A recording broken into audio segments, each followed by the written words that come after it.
Good afternoon. The Gaza Strip has long been a focal point of conflict and political tension. But now Israel faces a sharp internal and external crisis over a plan that could dramatically change the region. Prime Minister Benjamin Netanyahu is pushing for a full occupation of Gaza, escalating the ongoing war in what could be one of the most consequential military and political moves to date. Yet this aggressive stance meets strong opposition within Israel's military ranks, where military leaders are sounding the alarm, not just over tactical risks and detainee safety, but over the psychological collapse spreading among the ranks, marked by suicides and thousands of trauma cases, and warnings of a mental health epidemic. Is Israel's military reaching a breaking point, even as it demands escalation? And what lies ahead for Gaza and the broader region? Welcome to In Depth.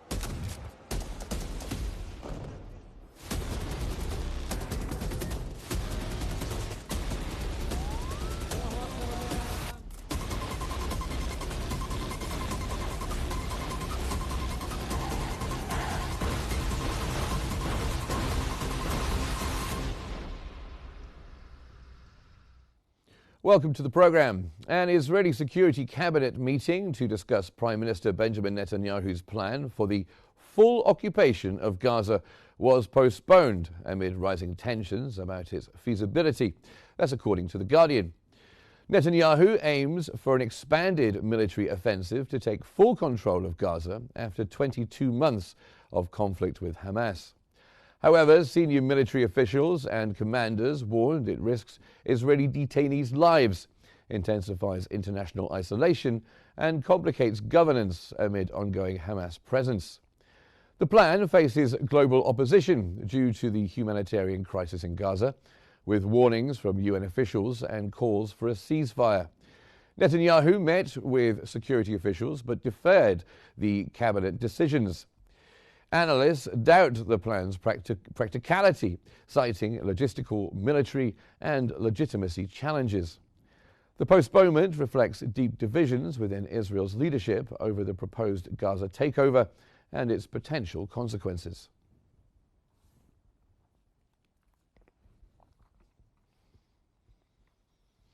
Israeli Prime Minister Benjamin Netanyahu is reportedly preparing to order a full reoccupation of the Gaza Strip, marking a significant escalation. The Los Angeles Times stated that this move faces fierce domestic opposition from military leaders and detainee families, who warn it risks lives and strains army resources. Internationally, it would deepen Israel's isolation amid widespread condemnation of its military campaign and the unfolding humanitarian crisis, including famine in Gaza. The reoccupation would require ground operations in densely populated areas, forcing mass displacement with no safe refuge. The plan also raises concerns about prolonged occupation challenges, legitimacy, and post-war governance, with no clear arrangement for Gaza's future.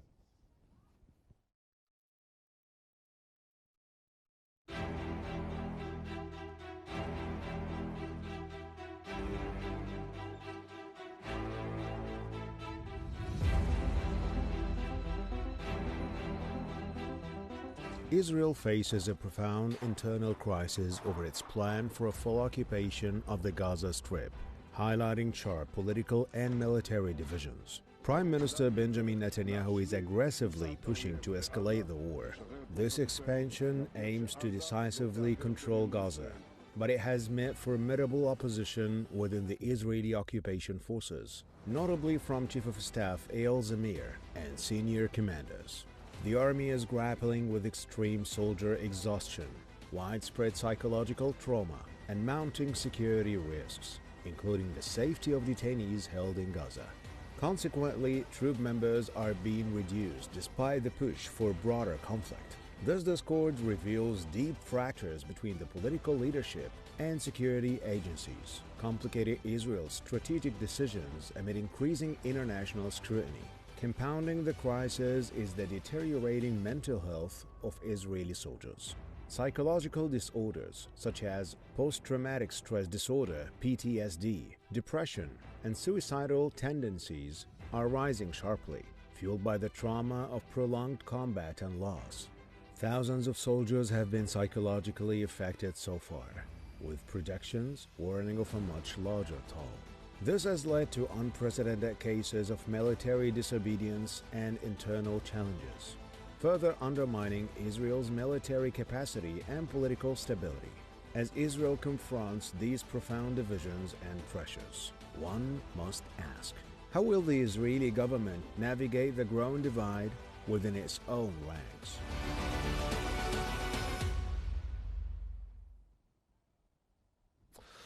Now, to unpack this growing divide between Israel's political leadership and its security institutions, and to understand the broader implications of the full Gaza occupation plan, we turn now to our expert, Khaled Dawood, who's joining us from Cairo, managing editor at Al Ahram Weekly. Thank you very much for joining us here on the program. So, Khaled Dawood, how would you characterize the current political divide within Israel regarding the Gaza reoccupation plan? Well, thank you, Mark, for having me. Again, we're only getting leaks and reports coming from the Israeli cabinet about the alleged divisions between the military leadership of the army, represented by the chief of staff, and the Israeli prime minister, who allegedly is under pressure from his extremist ministers, such as National Security Minister Ben Gvir and the Finance Minister Smotrich. But at the end of the day, after a meeting that was held yesterday for the cabinet and the briefing that Netanyahu received from his chief of staff, Zamir basically said that he will comply with whatever decisions taken by the political leadership. We've seen some attacks, some statements from Smotrich and Ben Gvir criticizing Zamir, some leaked reports about his possible resignation or that he's being pushed to resign. But nobody really knows what the truth is, including the reports that we've been reading increasingly about desire by Netanyahu to expand his military operation inside Gaza and to, as is being described in the media, a reoccupation of the entire Gaza Strip, which is, again, a very controversial issue, Mark, because at the end of the day, Israeli forces are currently present in almost 80% of the Gaza Strip. With a few population centers that are being left without major military operations, such as Gaza City or Al-Mawasi and Khan Yunis, because Israelis believe that most of the prisoners held by Hamas are being kept there.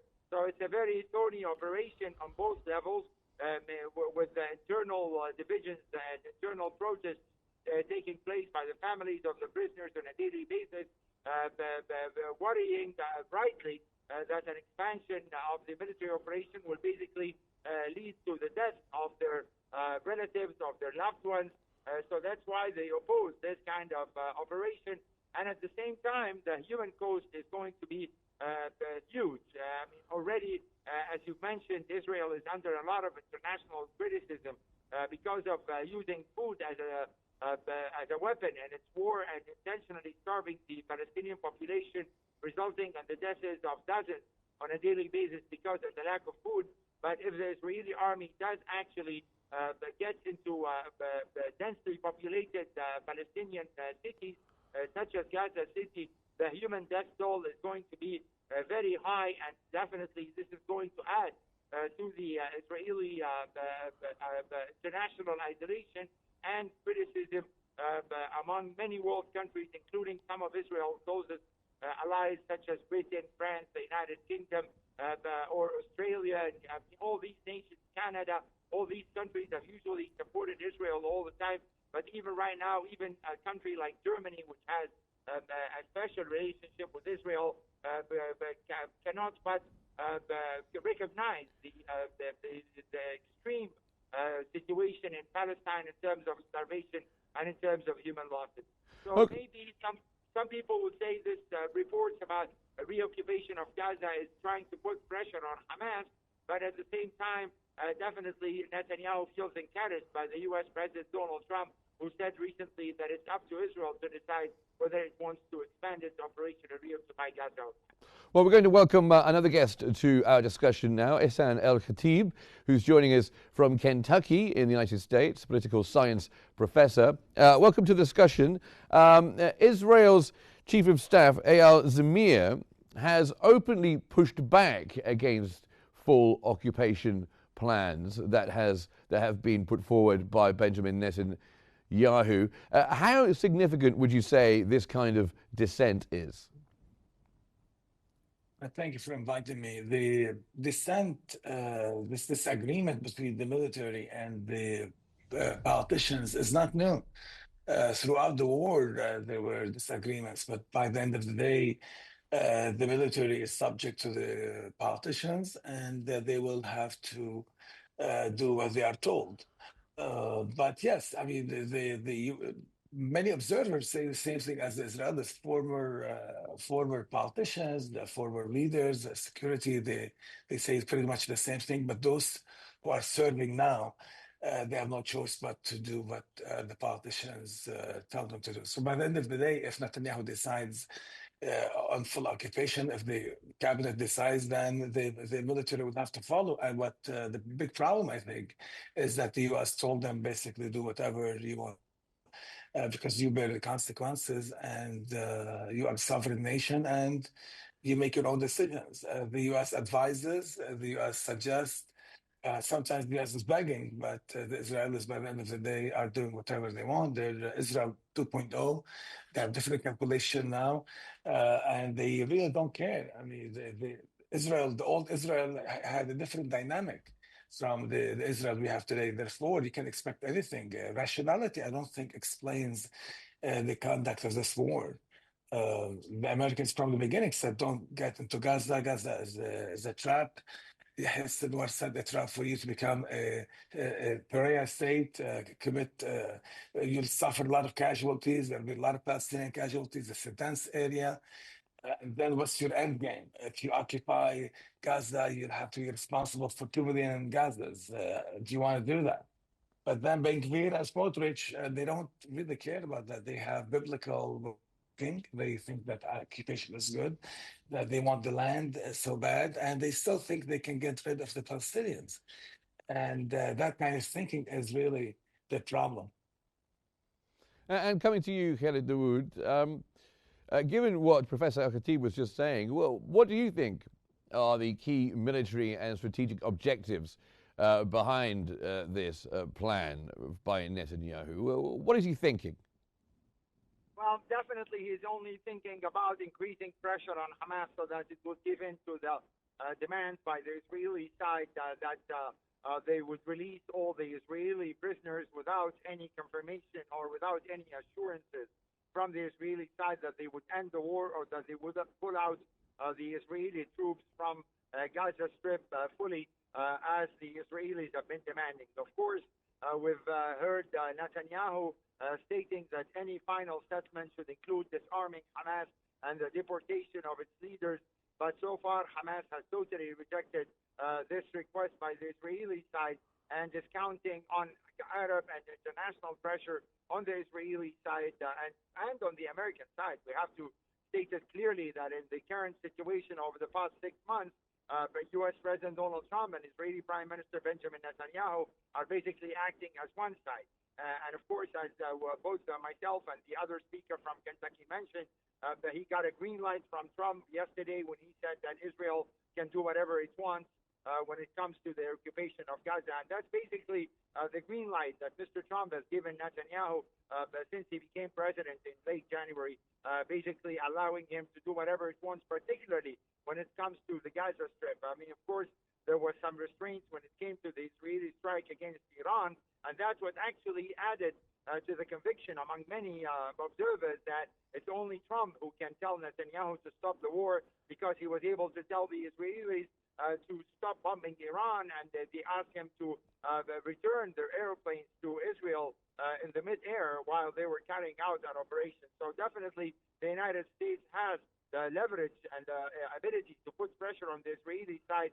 But so far, what U.S. President Donald Trump seems to be concerned with primarily is finding out a new way to deliver aid to the Palestinian people, maybe increase the number of distribution points that are being run by the so-called Gaza Humanitarian Foundation.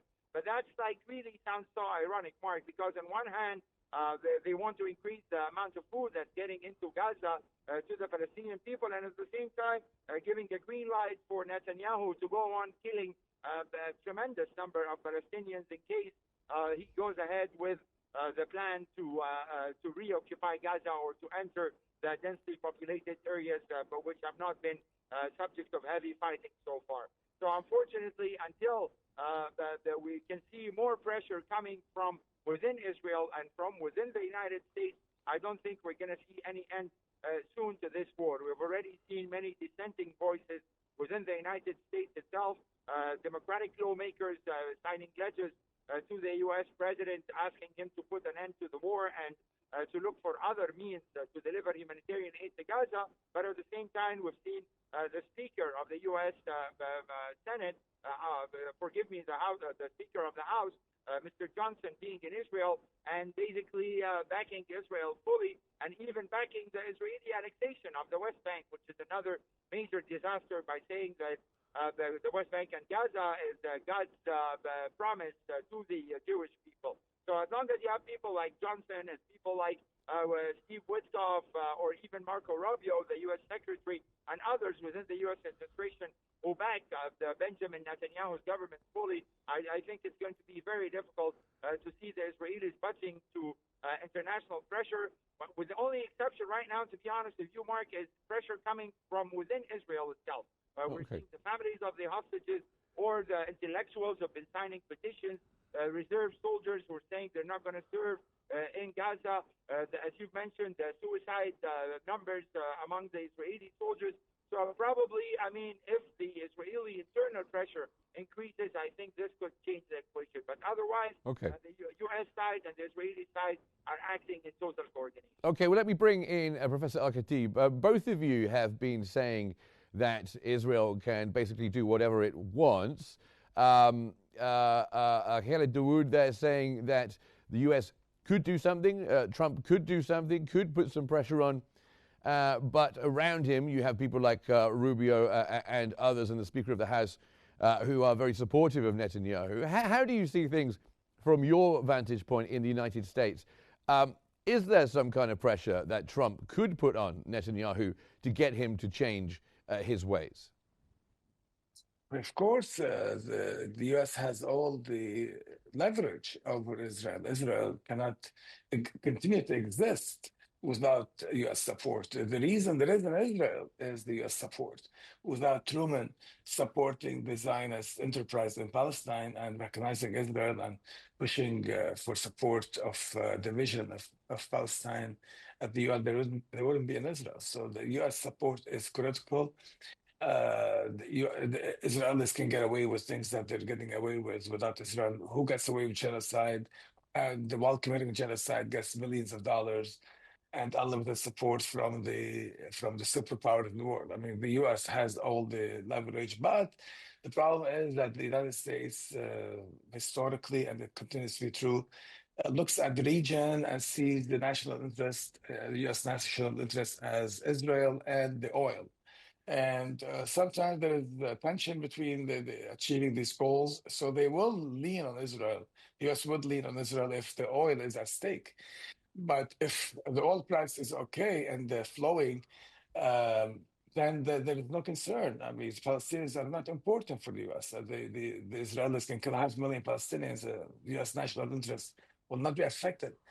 There is a Jewish lobby that pushes for unlimited Israel.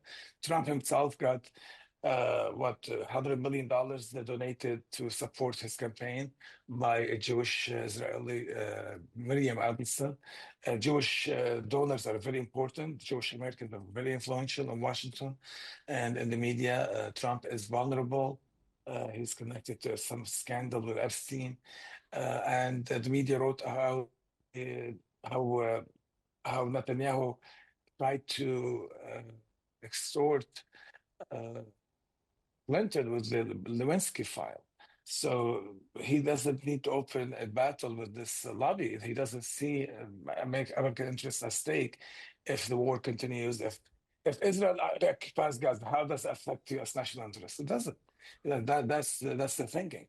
And from another point of view, that's the problem for Palestinians is that Israelis have a free hand. Now, when, as you mentioned earlier, when it affects the American national interests, such as the war with Iran dragging on, affecting the oil price, threatening that the Iranian regime will collapse, and all kinds of problems that unleashed. Now, then Trump would get mad at Netanyahu and order him to stop. But with Gaza, occupying Gaza again, the reason Woodcock went to Israel not because of the ceasefire and because of issues of reoccupation. It's the visuals that were bad. Starving people on TV don't look good. I mean, for Israel, and don't look good for the U.S. So basically the U.S. is at the stage of managing the famine, managing the starvation, where it doesn't lead to bad visuals, indefensible, like that. And that's the real problem. And if the US were not the superpowers of the world, and it would have been a different picture. But the fact that unlimited power, unlimited support, and then very extreme government, new Israel, I mean, how many Israelis support killing all the Palestinians, deporting them?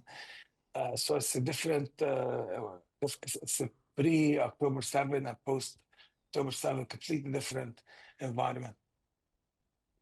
So, Professor El-Khatib, they're saying that the Palestinians aren't really important for America, and Trump does like, if he likes anything, he likes money coming from the Jewish lobby. Khaled Dawood, you mentioned there that the real problems for Netanyahu are coming from within.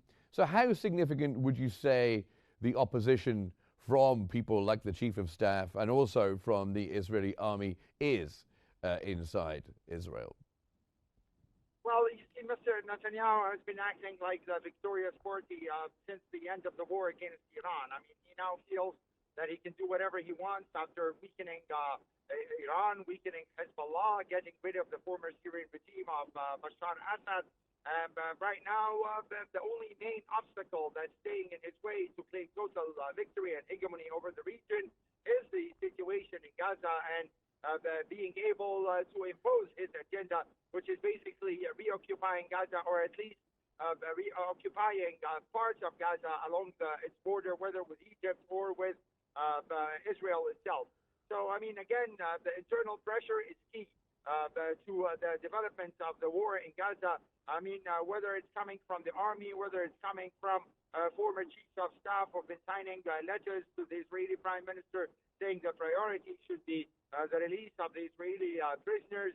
And also, we can see that even the leader of the opposition, Yair Lapid, has been making very strong statements against Netanyahu. And even like former Prime Minister Yehuda Barak, has even been calling for a civil disobedience in order to force Netanyahu to stop this war in Gaza and to save Israel, to be honest. I mean, we've been reading many articles by American newspapers starting by saying that they are Zionists, that they support Israel, but at the same time they recognize the amount of damage that's been done to Israel's reputation worldwide, and the change in the position of key Israeli allies, as I mentioned, such as Britain and France, who said that they will recognize a Palestinian state, and more countries are coming that way too.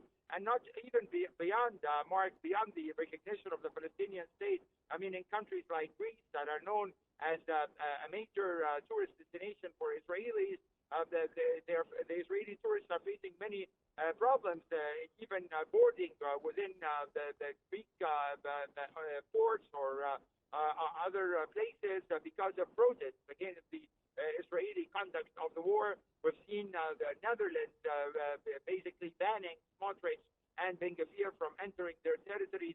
So even though, I mean, of course, the support by the United States is very important, influential, Israel cannot live in this world only depending on its relationship with the United States.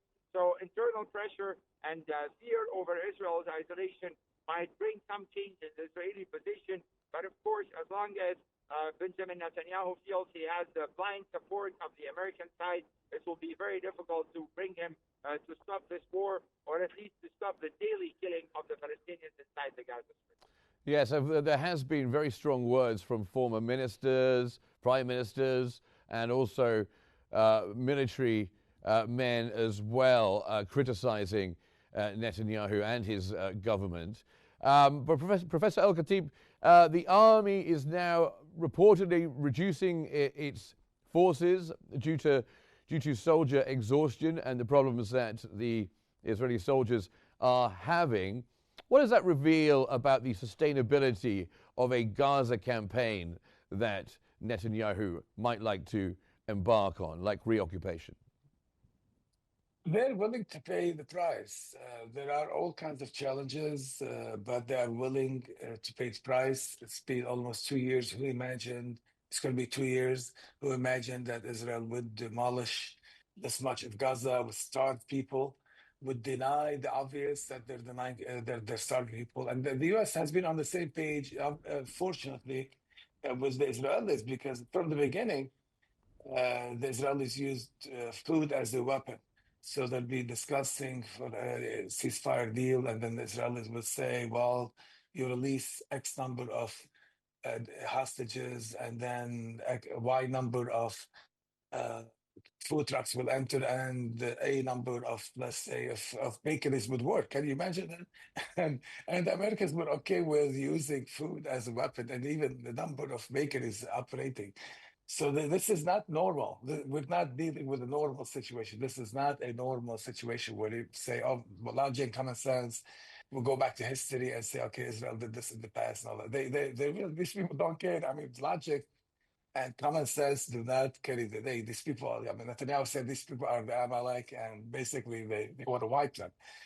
They say they want, there's a minister that went to the Aqsa, the mosque sanctuary compound, and they held prayers there. And then he's saying they want to build the temple there. So this is not normal. We're not living And at a time this is when, against the actual policy of their own government, of Netanyahu's government. Going to Al-Aqsa is against their own policy. How can they get away with the insubordination and doing basically whatever they want? This is minister of the cabinet. I mean, say that he's the government. He's the chief. He's responsible for the police. I mean, they have thousands of Jews enter the compound and pray there, and the only thing they're stopping is slaughtering animals in the compound. And he's stating that he wants to build this. You see, the whole thing of Gaza is connected to the Aqsa issue, because whenever the Israelis would tinker with the situation of the Aqsa, then the Palestinians from Gaza would respond by firing rockets. So the Israelis used October 7 as a pretext. Okay, we want to, this Zionist enterprise has been moving at a slow pace, steady but slow. But now they want to move it faster. They're becoming impatient. Let's get rid of the Palestinians. Let's have greater Israel. Let's get rid of all the Palestinians from Gaza. Let's take over the West Bank.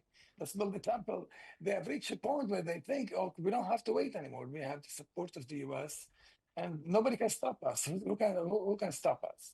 So that's the problem. And this qualitatively different stage of the fight. And as long as this government is in power, bad things will happen. I mean, they bombed in Syria, they bombed here, they bombed there. Netanyahu brags about fighting 7 different countries. They say they want to partition Syria, and that the Syrian army is not allowed to reach so much.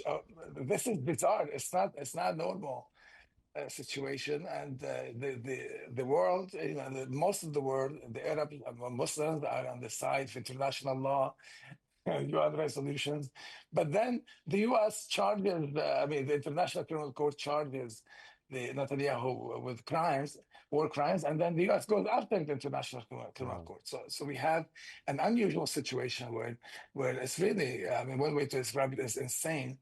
And then the U.S. gives the full support, and you can expect anything from this kind of cabinet. So logic and common sense and cost and all that, I don't think that's really the benchmark. Well, thank you very much, both of you, for being part of our discussion here on Q News. Khaled Dawood and also Professor Ihsan El-Khatib as well. Thank you very much for joining us. It's been a fascinating discussion. Now, as the battle in Gaza rages on, Israel is now facing a war within, between its leaders and its soldiers, between ambition and exhaustion. That concludes today's episode of In Depth. Thanks for watching, and stay tuned for more updates here on Q News.